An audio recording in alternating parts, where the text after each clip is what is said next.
This is the Roller Coaster Podcast, and I'm your host, Lucy Q. Life is a wild ride. It has twists and turns. It's scary, exciting, and downright fun. So throw your head back, arms in the air, and come along with me for the ride. Life is like a roller coaster, baby, baby. I wanna ride. Do you believe that you can create meaningful change in your life? Or do you feel that we're victims of our circumstances? Either way, you're right. Because ultimately you have the ability to choose. You can either choose to be a victim, or you can choose to take control of your life and create the change that you want. Napoleon Hill said that all who succeed in life get off to a bad start and pass through many heartbreaking struggles before they arrive. The turning point in the lives of those who succeed usually comes at some sort of moment of crisis through which they are introduced to their other self. About 4 years ago, I hit a moment of crisis in my life. I didn't know what, but I knew, I could feel that I was missing something very important in my life. It was in those dark moments that I knew that change was my only option. I had reached a point where the pain of staying stuck was greater than the challenges I would face in changing. Anytime we make a change, it comes with challenges. It's easy for us to stay exactly where we are. It's comfortable. Change is hard, and let's face it, we're not programmed to do hard things. In fact, our subconscious can protect us from the pains of change with the stories that it lets us believe are true. For many, they think it's easier to stay where they are. I know I did. But was it really easier? You might think it's easier to stay in a job you dread and that brings you nothing but headaches because you think it's harder to put yourself out there. But at what cost? What is it costing you to stay stuck? Change is a progression of exploring and examining who we really are, deep down inside. That person probably has been hidden for years, maybe forever. But that's the person that you need to dive down and rescue. For me, to get there, I had to put in the hard work, the inner work, and explore vulnerability, self-awareness, honesty, and then tie it all together with motivation. Brené Brown, who's the leading expert in vulnerability, shares, "Vulnerability is not winning or losing. It's having the courage to show up and be seen when we have no control over the outcome. Vulnerability is not weakness. It is our greatest measure of courage. To move forward, you need to embrace your own vulnerability." I want you to think about a hurt, a loss, or a failure for a moment. Consider one of the most difficult situations you have had to navigate and how it felt. It probably felt like your heart was literally breaking. I'd like you to think about it a little bit differently.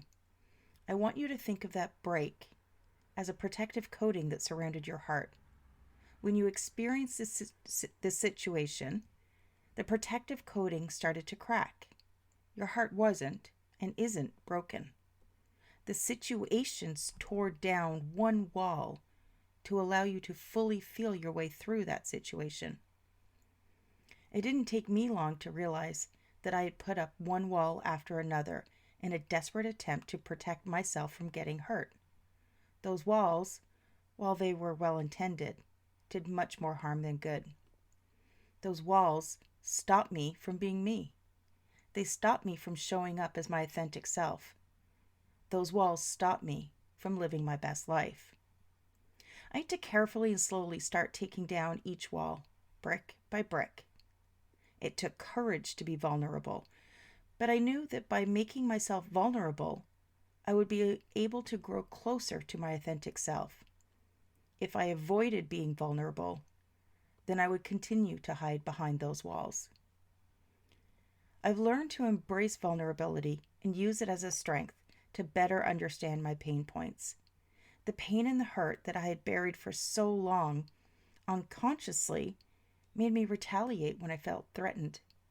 The pain was a wound that I had created because of how I chose to interpret any given situation. I used the pain as an excuse, as my shield to protect me against letting go and forgiveness.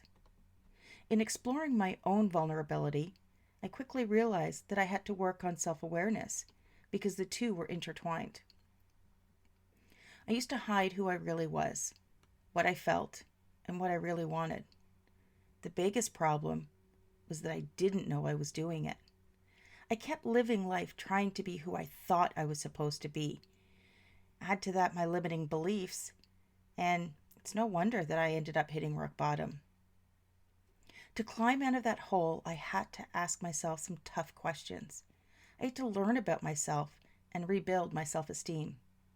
It was through unraveling years of hurt and challenging my limiting beliefs that I was able to gain some sort of clarity. I had become aware of what I was thinking and why.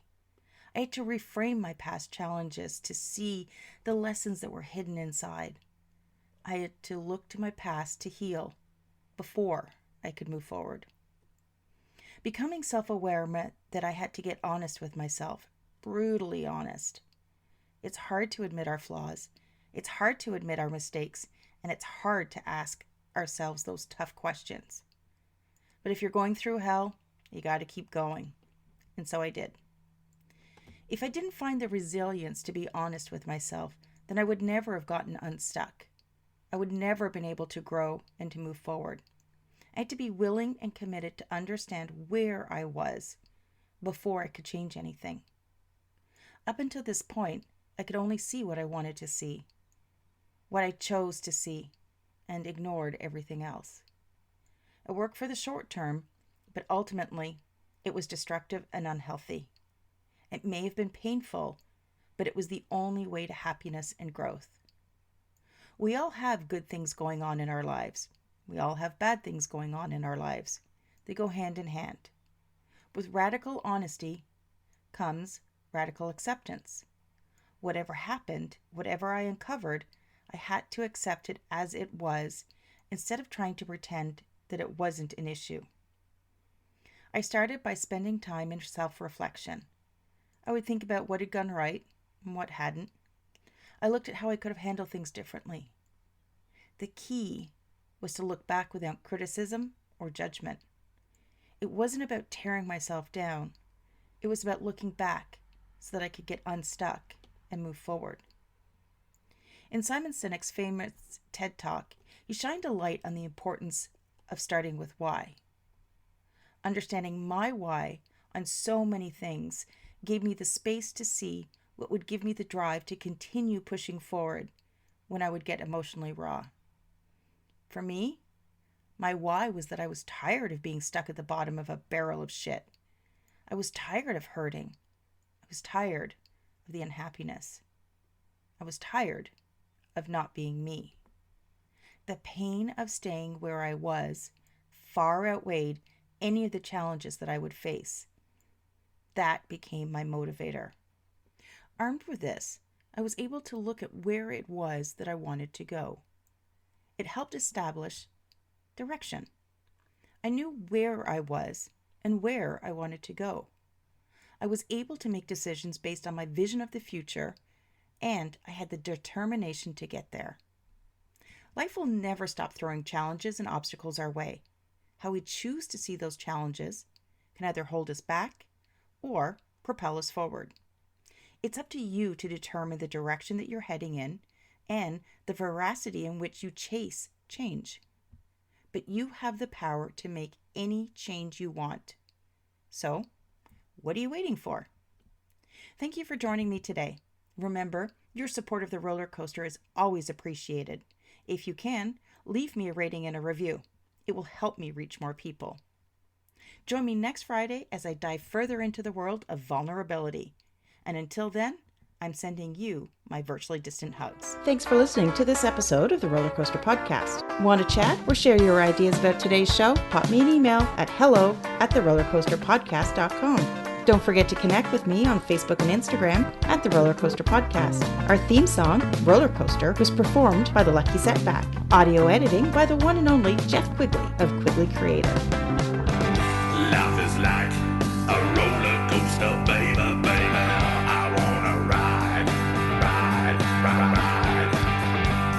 was like